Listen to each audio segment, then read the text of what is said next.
Now, a couple of things around compressed air. When you compress it, it builds up moisture. So you do need to make sure that one, there's a regulator on your compressor or the little drain valve on your compressor and you drain the water out of your tank, okay? If you don't, your compressed air tank is gonna fill up with water. That water is then going to be passing through your air lines into this regulator and then worst into the machine, okay? And that absolutely damages parts within the machine over time. They rust out and things like that. That is not covered by warranty, okay?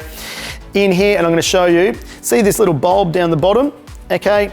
This little bulb here on this regulator is what actually catches the water here. On the bottom, if we just twist that, okay? And see how I'm screwing it. Oh, I'll go the other way, go this way. Unscrewing it, it'll eventually start letting out air. See how I'm letting out air, and then I'll just screw it up, cool.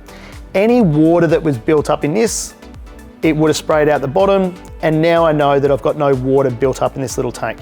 So as you're using it tomorrow, the next day, water will come up into this little regulator because you always get a little bit of water built up in the lines.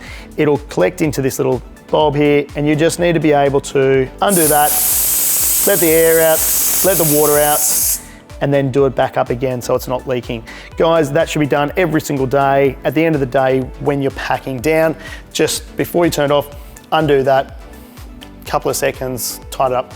You'll see it as soon as you let it go. If there's water in there, it squirts out really quick, and then you can tighten up. If that tank fills up, it's got nowhere to collect the water, and the water then starts passing into your machine. You've got water in your components and things like that causing rust. That's not a great thing. So that's really, really important, guys. Cool.